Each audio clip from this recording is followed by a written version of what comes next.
کون ہے ایمان والے؟ ان کے کام کیا ہیں؟ پہلا وصف اللہ قرآن میں فرماتا ہے جو اپنی نماز میں خشوع و خضوع والے، فوکس کرتے ہیں، نماز کو پراپر پڑھتے ہیں۔ اب نماز پراپر طریقے سے پڑھنے والے، یہ ایمان والے وہ ہیں جو کامیاب ہیں۔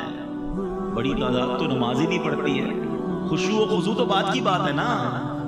سوچئے قرآن کہتا ہے کہ کامیاب لوگ وہ ہیں جو اپنی نماز کو پراپر طریقے سے وتھ فوکس پڑھتے ہیں۔ انہیں نماز بھی پڑھنی ہے اور پراپرلی پڑھنی ہے۔ ایک بزرگ کے بارے میں آتا ہے، ان کے پڑوس میں کوئی بچی تھی، اس نے کہا کہ امی وہ ہمارے برابر میں ایک چھت پر ایک تنا لگا ہوا ہوتا تھا، آج کل وہ نظر نہیں آ رہا، ایک پلر۔ کہا بیٹا وہ کوئی تنا یا پلر نہیں تھا، برابر میں بزرگ رہتے تھے، وہ روز نماز پڑھتے تھے، وہ اتنی دیر نماز پڑھتے تھے، اس فوکس کے ساتھ نماز پڑھتے تھے کہ لوگوں کو لگتا تھا کوئی تنا کھڑا ہوا۔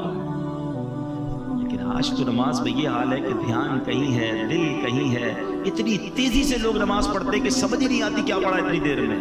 ایک بار نبی پاک علیہ السلام کی بارگاہ میں ایک شخص آیا اور اس نے نمازیں ادا کی۔ نبی پاک نے فرمایا تمہاری نماز ٹھیک نہیں ہوئی، دوبارہ پڑھو۔ پھر پڑھنے گیا، واپس آیا، پیارے آقا نے کہا تم نے نماز ٹھیک نہیں پڑھی، دوبارہ پڑھو۔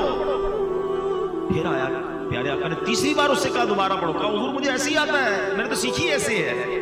فرمایا یہ وہ نماز نہیں، حدیث کا خلاصہ ہے اطمینان سے رکوع کرو، اطمینان سے سجدہ کرو، اطمینان سے قیام کرو۔ پیارے آقا علیہ السلام نے فرمایا بدترین چور وہ ہے جو نماز کا چور ہے۔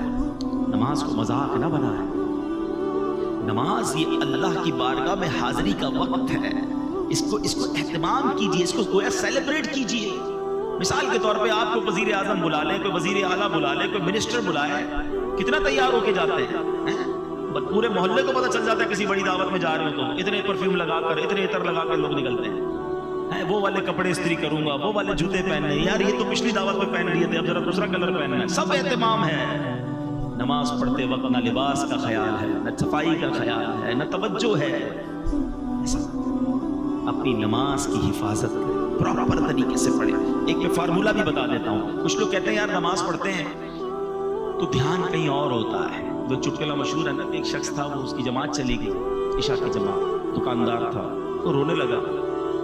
لوگوں نے کہا جماعت چلی گئی اس لیے رو رہے ہیں؟ کہتے جماعت چلی گئی اس لیے نہیں رو رہا، روز عشاء کی نماز میں امام صاحب تلاوت کرتے تھے، میں دکان کا حساب کرتا تھا، اب امام صاحب نے نماز تو پڑھا دی، اب مجھے خود اپنی نماز بھی پڑھنی پڑے گی، الگ سے حساب بھی کرنا پڑے گا۔ تو مسئلہ یہ ہے کہ نماز میں سارے خیالات آتے ہیں، اس کی وجہ یہ ہے کہ ہم نماز کے مطلب کو نہیں سمجھتے۔